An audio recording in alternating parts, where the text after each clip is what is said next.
Hello दोस्तों, कैसे हैं आप। आज फिर से आप लोग का स्वागत करता हूँ इन अशोका इन्फोसिस क्लास में।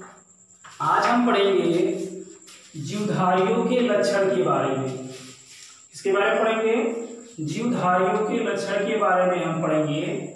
इनको हम इंग्लिश में कहते हैं कैरेक्टरिस्टिक्स ऑफ लिविंग ऑर्गेनिज्म।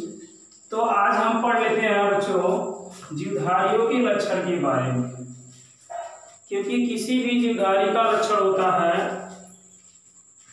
ठीक है।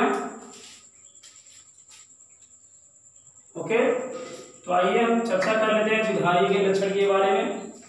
तो इस ट्रिक के माध्यम से हम जानेंगे कि जीवधारी का लक्षण क्या होता है, ठीक है ना। जी हाँ दोस्तों, इस ट्रिक से हम पहचानेंगे जीवधारी का लक्षण क्या होता है। हम आपके लिए एक ट्रिक लेके आए हैं। इन अक्षरों के माध्यम से, इन वर्णों के माध्यम से आप जान लेंगे कि क्या इनका लक्षण होता है, जीवधारी का क्या लक्षण होता है। तो आइए हम पता कर लेते हैं दोस्तों कि इन ट्रिक के माध्यम से कैसे हम जानेंगे कि जीवधारी का लक्षण क्या होता है। यानी आपका एनिमल्स अगर हम ले लें, तो चाहे हम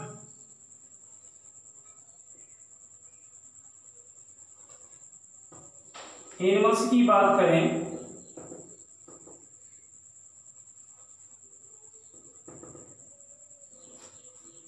चाहे हम एनिमल्स की बात करें, चाहे हम प्लांट्स की बात करें।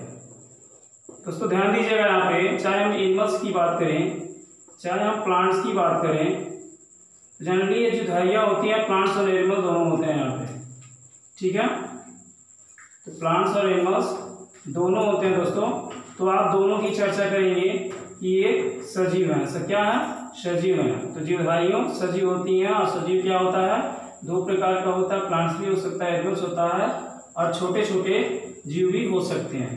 तो हम इनको क्या करेंगे, आज देखेंगे कि जीवधारी के लक्षण कौन कौन से होते हैं, कि आधार पर हम कह सकते हैं कि ये जीवित प्राणी हैं, ठीक है।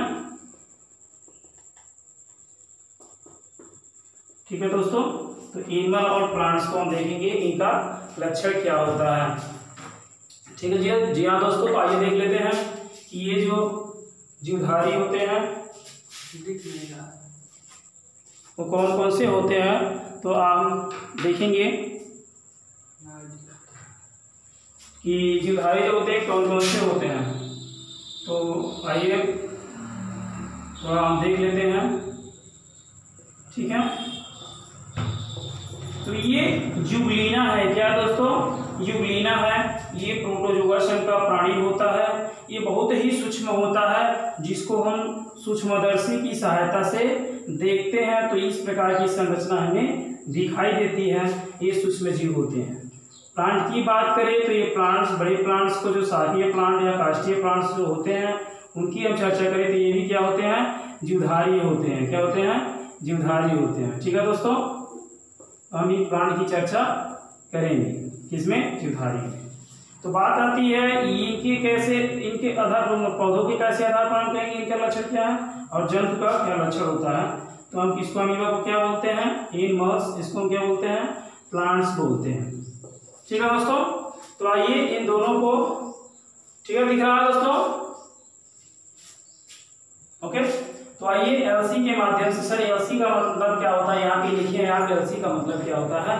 तो आइए हम जान लेते हैं। पहला जो लक्षण है इस कैपिटल्स और स्मॉल लेटर से जान लेते हैं। तो यल का मतलब होता है लाइफ, यल का मतलब होता है लाइफ, और सी का मतलब होता है साइकिल, ठीक है दोस्तों। तो आप हम यहाँ पे हिंदी लिखना चाहेंगे। लाइफ साइकिल का मतलब होता है जीवन चक्र।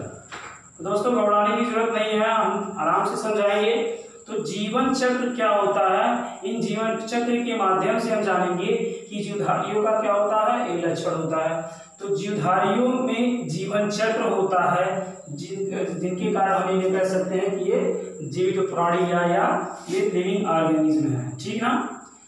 तो दोस्तों हम जीवन चक्र जानेंगे कि क्या जीवन चक्र होता है, क्यों जीवन चक्र के आधार पर हम जीवधारियों को दर्शाते हैं। तो यहाँ जानते हैं कि जो जीवन चक्र होता है, इसका हम परिभाषा अगर माने तो कहेंगे कि जीवधारियों में जो जीवन चक्र होता है, जन्म से लेकर, इसकी परिभाषा देख लेते हैं, जन्म से लेकर दोस्तों, जन्म से लेकर मृत्यु तक का समय जीवन चक्र कहलाता है। सिंपल भाषा में जीवन चक्र कहलाता है। ठीक है दोस्तों, तो जन्म से लेकर मृत्यु तक का जो समय होता है उसी को हम जीवन चक्र कहते हैं, लाइफ साइकिल कहते हैं दोस्तों। तो ये बात क्लियर हो गया। मतलब कोई भी जीवधारी जन्म लेता है उसके बाद उसका मृत्यु होता है, यानी जीवधारियों में क्या होता है, जीवन चक्र होता है। तो पहला लक्षण हम जाने दोस्तों कि जीवधारियों में क्या होता है, जीवन चक्र होता है। तो आइए हम एक साइकिल बना ले रहे हैं, साइकिल के पहिया को बना ले रहे हैं। इससे हम समझेंगे कि किस प्रकार क्या होता है, जीवन चक्र निरंतर जीवधारियों में चलता रहता है। तो आइए हम यहाँ पे पहले क्या होता है, हम कहें कि जन्म से लेकर, तो पहले हम यहाँ पे क्या लिखेंगे साइकिल में, पहले साइकिल में हम लिखेंगे जन्म। क्या लिखेंगे दोस्तों, जन्म। तो पहले जन्म हुआ, उसके बाद क्या हुआ, अब आइए देखते हैं। क्योंकि जन्म से लेकर तो बीच में कुछ प्रक्रिया हुई होंगी ना, जन्म से लेकर मृत्यु तक, तो मृत्यु लास्ट हो गया, ये पहला है, तो बीच में कुछ प्रक्रिया हुई होंगी। जी हाँ दोस्तों, बीच में प्रक्रिया होती है। कोई भी जीवधारी जब जन्म लेता है तो उसकी वृद्धि होती है। कोई भी जीवधारी क्या करता है, जन्म लेता है तो उसकी क्या होती है, वृद्धि होती है। और वृद्धि होने के बाद क्या होता है, जब वृद्धि होने के बाद उसकी उस अवस्था में आ जाता है, वयस्क अवस्था में आ जाता है दोस्तों। किस अवस्था में आ जाता है, वयस्क अवस्था में आता है। और इस वयस्क अवस्था को हम प्रजनन अवस्था भी कहते हैं। क्या कहते हैं दोस्तों, इस अवस्था को हम प्रजनन अवस्था भी कहते हैं। क्यों कहते हैं, क्योंकि जब जनरली क्या होता है, जो मनुष्य होता है या कोई भी प्लांट्स होता है और कोई भी एनिमल्स होता है, जब वो वृद्धि कर लेता है तो प्रजनन करता है, यानी उसमें नर और मादा मैच्योर हो जाते हैं, जो भी जनन तंत्र रहते हैं मैच्योर हो जाते हैं और ये क्या करते हैं, प्रजनन करते हैं। तो क्या होता है, प्रजनन क्रिया में क्या होता है, प्रजनन किसे कहते हैं, आइए हम जान लेते हैं। तो प्रजनन जो होता है, प्रजनन, तो प्रजनन किसे कहते हैं, कोई भी जीव मृत्यु से पहले, ये लास्ट है ना, इसके पहले प्रजनन की जो अवस्था होती है, तो जो जीव होता है, जीवधारी होती है, मृत्यु से पहले कोई भी जीव है, मृत्यु से पहले नए संतति का जब निर्माण करता है, अपने ही स्वरूप नए संतति का निर्माण करता है, उसे प्रजनन कहते हैं। ठीक ना दोस्तों, तो प्रजनन का सिंपल सा परिभाषा, कोई भी जीव या जीवधारी अपने मृत्यु से पहले अपने संतति का निर्माण करता है, उसे हम प्रजनन कहते हैं। वो क्या होता है, प्रजनन कहलाता है। तो प्रजनन क्रिया किसमें हो रही है, वयस्क अवस्था में हो रही है। तो यानी क्या हो रहा है, ये जीवन चक्र चल रहा है, किसका, जीवधारी का। तो इन जीवन चक्र के आधार पर हम कहेंगे कि ये क्या है, जीवधारी है। तो वयस्क प्रजनन हुआ, उसके बाद क्या होता है, जब वो जीव को जन्म दे देते हैं तो जो होता है वो क्या होता है, वृद्धावस्था में पहुंच जाता है। ठीक ना, तो जीवधारी क्या होता है, प्रजनन करके नए संतति को जन्म देकर किस अवस्था में पहुंच जाता है, वृद्धावस्था में। अब धीरे धीरे यहाँ के जो उनके बॉडी के सेल्स होते हैं, जीवधारी के जो बॉडी के सेल्स होते हैं, जब वृद्धावस्था में आते हैं तो कमजोर हो जाते हैं, क्षति होने लगता है।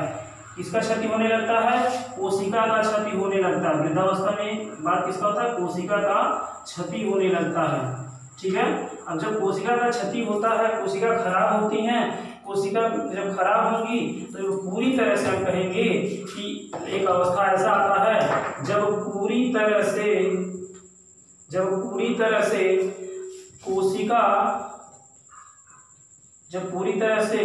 कोशिका का क्षति हो जाता है, कोशिका का क्षति हो जाता है, तो जानते हैं दोस्तों क्या होता है, मृत्यु की एक अवस्था ऐसी आती है कि जीवधारी की क्या हो जाती है, मृत्यु हो जाती है।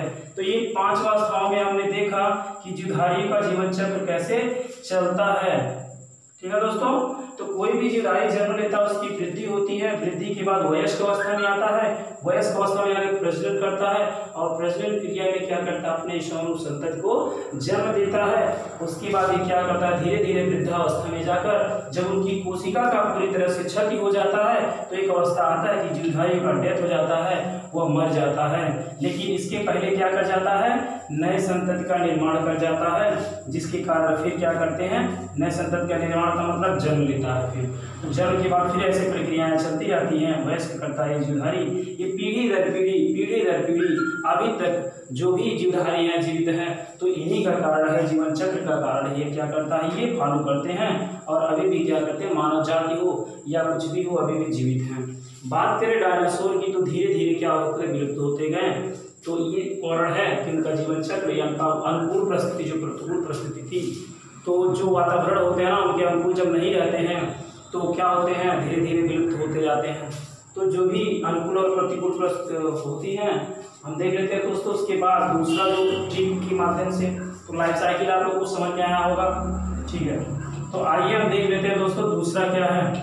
ये तो थी जीवन चक्र इसकी, ठीक ना, कैसे वो प्रजनन करते हैं, कैसे वो नए संतति का निर्माण करके वृद्धावस्था भी जाते हैं, फिर उनका क्या हो जाता है, सभी कोशिकाओं का क्षति हो जाता है, सभी कोशिका डेथ कर जाती हैं और सभी कोशिका जब डेथ कर जाएगी तो उनका मृत्यु होना निश्चित है। क्यों निश्चित है, अभी हम जब सेल्स पढ़ेंगे इसमें लक्षण में तब हम बताएंगे। तो आइए हम पी का मतलब समझ लेते हैं। पी का मतलब होता है प्रोटोप्लाज्म। दोस्तों पी का मतलब क्या होता है, प्रोटोप्लाज्म। एक कैपिटल लेटर हमने लिया इससे, जिससे ठीक बना, तो पी का मतलब प्रोटोप्लाज्म होता है। तो इसको क्या कहेंगे, जीव द्रव्य कहेंगे। क्या कहेंगे, जीव द्रव्य कहेंगे दोस्तों। तो हिंदी में क्या कहते हैं, जीव द्रव्य कहते हैं। जीव का मतलब क्या होता है, लिविंग ऑर्गेनिज्म। द्रव्य का मतलब उनके अंदर क्या पाए जाते हैं, उपापचय की क्रियाएं पाई जाती हैं दोस्तों। तो आइए देख लेते हैं प्रोटो का मतलब क्या होता है। तो प्रोटो का मतलब अगर इसको हम ग्रीक भाषा में लिखें तो प्रोटो का मतलब होता है, प्रोटो का मतलब क्या होता है और प्लाज्मा का मतलब क्या होता है दोस्तों, आइए हम जान लेते हैं। तो प्रोटो का मतलब होता है फर्स्ट, प्रोटो का मतलब होता है फर्स्ट, और प्लाज्मा का मतलब होता है फॉर्म। क्या होता है, फॉर्म। तो जीवन की जो पहली क्रिया है किसमें होती है, जीव द्रव्य में संपन्न होती है। तो कहेंगे कि जो जीवन की जैविक क्रिया होती है और जीव द्रव्य में क्या होता है, संपन्न होता है। तो जैविक जीवधारियों की जैविक क्रिया किसमें संपन्न होती है, जीव द्रव्य में। तो क्या कहेंगे कि जीवधारियों में क्या पाया जाता है, जीव द्रव्य पाया जाता है, जिसमें जीवन की सभी जैविक क्रियाएं संपन्न होती हैं। तो दोस्तों आपने पी का मतलब समझा कि पी में क्या होते हैं, जीवधारियों की सभी जो जैविक क्रियाएं रहती हैं इसमें संपन्न होती हैं। तो प्रोटो का मतलब क्या होता है, फर्स्ट होता है, और प्लाज्मा का मतलब फॉर्म होता है। ठीक है दोस्तों। तो ये अमीबा का भी कह सकते हैं, ये प्लांट्स का भी कह सकते हैं। तो ये क्या होता है, ये प्रोटोप्लाज्म क्या होते हैं, इसमें क्रियाएं होती है, जैविक क्रियाएं। कौन सी क्रिया होती है, उपापचय की जैविक क्रिया होती है। कौन सी, उपापचय की, ठीक ना। इसमें कौन सी क्रिया होती है जीव द्रव्य में, उपापचय की क्रिया। तो उपापचय की क्रिया जनरली दो प्रकार का होता है, एक को हम अपचयी कहते हैं और दूसरे को हम उपचयी कहते हैं दोस्तों,